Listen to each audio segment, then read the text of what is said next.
Hello guys, welcome to my channel. This is the third tutorial in this course, and in this tutorial we are going to have a look at two things. The first thing that we're going to check out is the MySQL Workbench utility, and the second thing that we're going to check out is the MySQL command line client.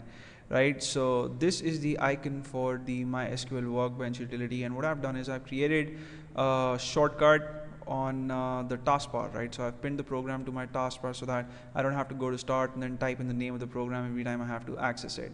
And since we will be using it frequently, I would suggest you to either pin it to the taskbar, or you can create an icon on the desktop, or you can proceed as is convenient for you. So when I click on it, I see something like this, right? So this is my start page, or the welcome page, or the home page.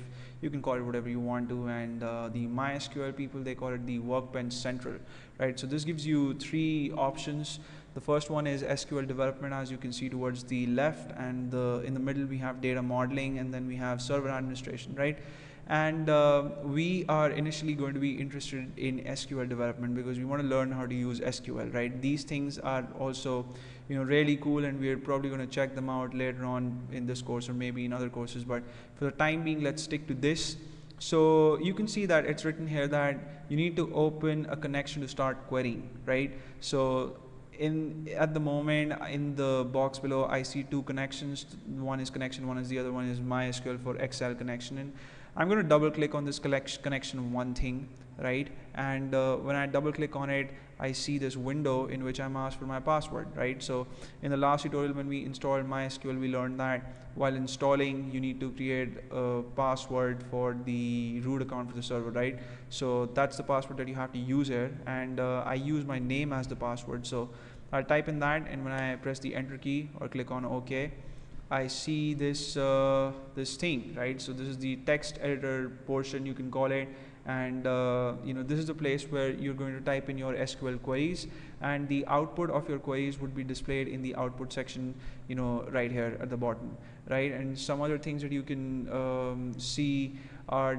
you see this object browser thing on the left side, right? So this lists all the databases that you have in this connection. So I have Sakila as one database, Strepsils as another, and Test and World, right? And if I click on a drop down for World, I can see the tables inside the World database, the views inside the World database, routines, and views and routines are also database objects, and we'll talk about them later on. But tables, we know what tables are, right? So if I click on the drop down for tables, I can see how many tables are there in the World database. So currently I have 3 tables, one city, one is country, and one is country language. And the World database we installed as a sample database, I talked about in the last tutorial, right? And if you want more information about your city table, then you can click on the drop down for city, and you can see what all columns are there in it, and if you have any constraints like foreign keys, and if you have indexes or triggers for the table, then you can check them out too, right? So this is too much information for this tutorial.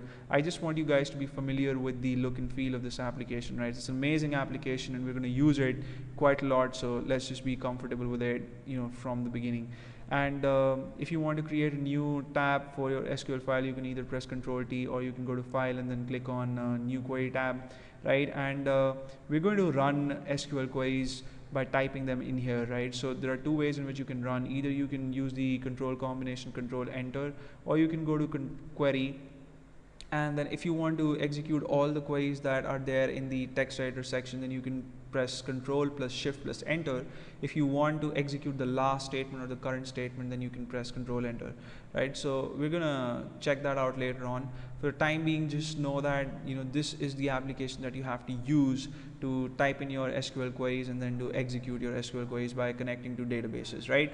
And the next thing that we're going to check out is the MySQL command line utility, right? So I'll go on Start, I click on Start, and then I'll click on MySQL 5.5 command line client, right? And when I click on this, I see this application is asking me for my password again, right? So again, I'll type in my name and press the enter key. When I press the enter key, I get this message, welcome to MySQL monitor, and blah blah blah, commands end with a semicolon, and we know all that, right? And again, you have this MySQL word, and you have this arrow, and then you can type in your statements in here, right? So if you want to adjust the height or width or the background color of this window, then you can right click anywhere, and then you can click on properties, You can go to layout and you can select, you know, what height you want, what width you want, and what should be the buffer size and window position and stuff.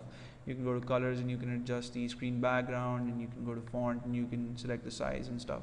So you can do all that, but mostly in this course we are going to use the Workbench utility. We're not going to use the command line client much, but then you need to know how to execute SQL queries using both, right? Because certain organizations think that the Workbench utility, although it's amazing, it's fabulous, I just love it, but some people think that it's not too reliable, right? So they would prefer using the MySQL command line client, and they would ask you to use it, right? So you need to know how to execute queries using both. So anyway, thank you so much for watching this tutorial. I'm going to see you in the next one, in which we'll discuss something interesting and important for sure. And please subscribe to my channel in case you haven't already, and I'll see you soon.